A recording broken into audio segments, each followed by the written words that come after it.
And now on to chapter 43, Cold Surprises. Unlike the openness of the level above, the lower level of the ice pyramid was all hallways, and apparently no monsters.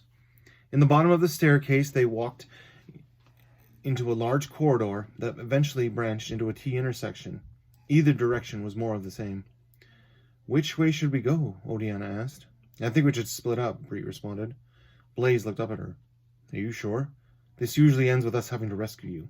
Bree nodded. "You and Odie go to the left, and I'll take the right." "Be careful," Odiana said, a look of concern on her face. Bree held up the flaming sword. "I'm always careful." She walked down the hallway and followed it as it turned to the right. Before she continued, she looked back at Blaze and Odie as they were turning left down their path. She gave them one last nod and continued in the maze that was the lower level. The path made 3 left turns and an arch to the right until she faced down a long corridor that ran to the other end of the pyramid. There were still no monsters here, but she was hearing noises in the distance. She felt a twinge of panic from time to time and constantly kept checking behind her. Once she reached the far end, she found herself in another T intersection. To her left, she could see the beginning of another set of stairs back up to the upper level. There were bits of rubble at the base of the stairs and some ice spiders. None approached her, but she didn't trust them, so she turned slowly to look the other direction.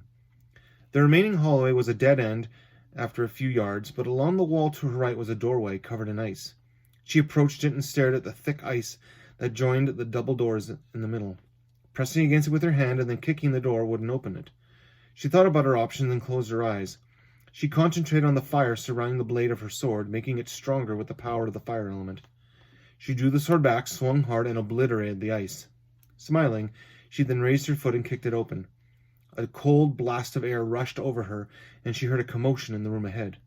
It was L-shaped, so she jogged forward a bit until she saw the monstrous creature hovering at the far end of the room. It looked like a floating cloud of blue lava with many eyes. Coming out of the base was a grotesque antenna with a cloudy eye at the end, and that eye was shooting a blizzard attack of cold around the room. Someone was fighting this beast, and their shadow was hidden within the blizzard. There was a sudden flash of light, and the fireball, the size of a beach ball, flew out at the blizzard and surrounded the creature. It screamed and then began cracking from the blistering heat. It finally shattered and crumbled into a pile of dust on the ground. The blizzard soon stopped, and Bree tried to focus on the victor. She barely got time to acknowledge who it was before a powerful force began choking her, and her body levitated into the air. "I see we came for the same item," Zerum cackled, his robes covered in snow. A few minutes earlier, Blaze and Odiana opened a chamber on the opposite side of the pyramid. This room held 2 treasure chests that shook periodically as if something inside were trying to get out. They both approached the one on the right and took a defensive position in front of it. Using the Thunderbird feather to shoot a blast of wind at it, Blaze knocked open the top of the treasure chest, releasing a ghost-like figure draped in a cloak of ice. The ice phantom screeched a terrible sound, but was soon cut off by Odiana blasting it with her fairy fire. That gave Blaze enough time to ready his fire feather and release a stream of flames at it. After a few seconds of direct attack, the ice phantom exploded into dust, leaving behind a small pebble of rosarum that fell into the base of the treasure chest. Odiana reached for it and noticed a pebble lying near a small silver tiara. She picked up the shiny object and examined it. As she did, it began to shrink a little until she thought that someone her size could wear it. "What is it?" Blaze asked as he walked over to the other treasure chest which had stopped moving. "It's a fairy diadem," Odiana replied, placing it on her head. Blaze sniffed at the treasure chest. "What's a diadem?" "It's like a half-crown," Odiana's voice trailed off as the diadem shimmered and her eyes clouded over. Blaze nudged the treasure chest again, opening it, but quickly turned back to Odiana to see her staring off into space, her eyes all white.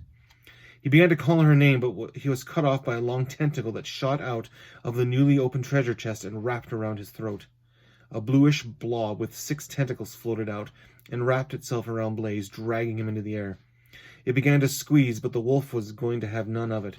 He concentrated on the fire feather until a large ball of flame surrounded him, cutting through the creature on his back. It screamed and let go, collapsing to the floor with a wet sound. Blaze landed beside it, panting to catch his breath. The creature wrapped some tentacles around his neck again, but before he could squeeze any more, a blast of dark fairy fire hit it, causing it to explode into a pile of goo. Blaze shook the tentacles off and looked back over at Oriana. She was floating nearby, holding a glowing rosarum pebble in her hand, and the diadem around her head was shimmering. "What is that?" Blaze asked, coughing a bit. Oriana smiled. "It's Morgana's fairy crown. I thought it was legend like her wand." "What does it do?" "Greatly enhance my powers and allow me to sense others." Blaze walked over to the second treasure chest and looked inside. A blue feather rested at the bottom, sparkling like it was made out of ice. Oriana placed the rosarum down and picked up the feather. "A nice feather," she commented, and then moved to Blaze's collar. "I shall add this to the others." She paused as she attached the feather, and then caught Blaze's stare. "Bree's in trouble." Do-do-do.